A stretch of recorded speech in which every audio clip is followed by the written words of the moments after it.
Welcome back to ESBR Boxing's YouTube channel. Delighted to be joined by Gregory Doyle. Greg, we have just seen Mark Jeffers defeat Zach Chelli in Manchester. Bit of a shock result. Mark Jeffers did go in here as the underdog, kind of the unknown. It was a late replacement for Mark Heffron, and he's beaten Zach Chelli via unanimous decision. What did you just tell us, like, your story of the fight? How it went down? What kind of surprised you? What didn't surprise you? Tell us how you saw it. First of all, thanks for having me, Elliot. It was a bit of a surprising fight. I had a little look at Mark Jeffers today. I thought he looked a little bit cute, neat, but he hadn't fought Zach Chelli, so it was very difficult to see how that was going to go. But I was a bit surprised, Elliot. Like, the boys get some balls on him. Like, the shots that he was landing in rounds 2 and 3, rolling away, very confident. It was a good watch, because you always thought there's going to be a time that Zach Chelli's going to get into this fight and land, and you're thinking, well, this boy Jeffers is ahead. Is he going to tire? Can he keep it going? So I was really entertained by that fight, Elliot, I have to be honest. Yeah, look, good fight. I think throughout the week, when people were finding out a bit more about Mark Jeffers, I think some people were commenting on the fact that the odds of him to win was only 2-1. And I think there were some people saying, right, I don't know much about this guy, but why is he only 2-1? Why is he not 4-1 or 5-1? He's coming as a late replacement. He's not really fought anyone. Why has that happened? And he's come in, he's kind of really surprised a lot of people there. Scorecards of 97-93 and 97-94 twice, all in favor of Mark Jeffers. Of course. How did you score the fight, Greg? How did you see it?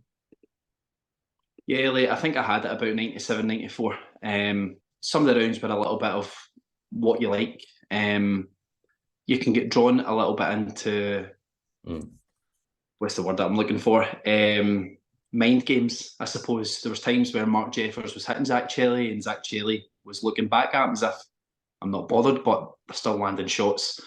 So yeah, I think I had Mark Jeffers ahead by about 3, but it was a competitive fight. It was never a fight where you think it was 3 clear rounds he won by. All the rounds were competitive, and I'm very open to the scoring, either which way. But I did have Jeffers by around about 3. I just think he'd done the neater work and the more flashier work in the rounds, and I think that swayed it for me. Yeah, I think one thing that was quite telling was it felt like in the final round, Jeffers kind of seemed to know that he didn't have to win it. And Yeah. people, I think the commentary, and I'm sure people on kind of social media saying, "Oh, hold on, he kind of needs to kind of secure this." But he obviously didn't know what the scorecards were, but he just looked so confident in, despite losing the final round, he looked so confident in doing so. He didn't need to kind of exert himself too much. Just what did Zach Chelli was the favourite here? We've seen him kind of have a good couple of wins so far in his career, beating Anthony Sims Jr. In his last fight. What didn't he do right? What didn't he do enough of? What went wrong for him tonight, Greg?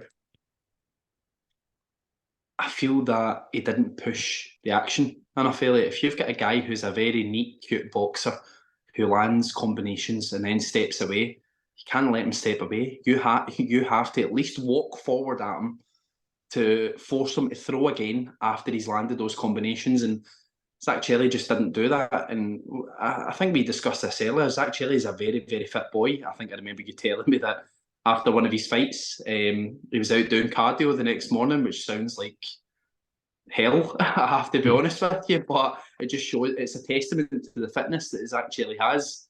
I think he just didn't press the action enough, Elliot. I think he had to be a little bit smarter. We know Zach Chelli isn't one of these guys who's a technical boxer who's going to work his way through a fight, land the more telling shots, step out of range. He's more of he's like an aggressive come forward fighter with good boxing ability, but he makes his opponents work. And by him making his opponents work, that seems to be his strength, because he usually tends to be fitter than the people he fights. So for me, I just don't think he pressed it enough. Whether Mark Jeffers landed 1 or 2 shots that bothered him, I don't know. But to answer your question, I think he just had to push the action a little bit more and say, you know, I'm the guy that Sky have got on their card. I'm the guy that's got a few good wins, some of them upsets, and believe in himself. But something wasn't right with him tonight, but I don't really know what it was. Yeah. See what the aftermath is. Final question from me, Greg. I'm obviously going to have to ask you what happens next here.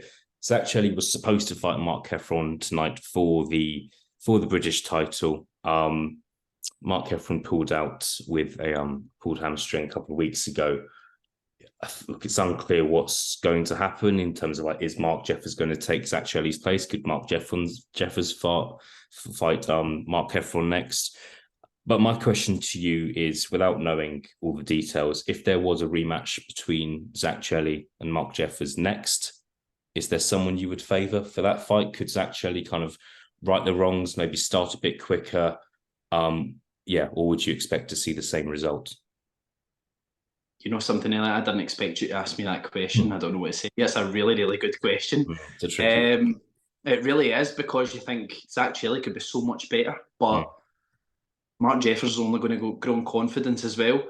I think what I would say is I'd like to hope that doesn't happen, because I don't really know. I'm going to think when it comes. I'm a big believer in boxing ability is boxing ability, and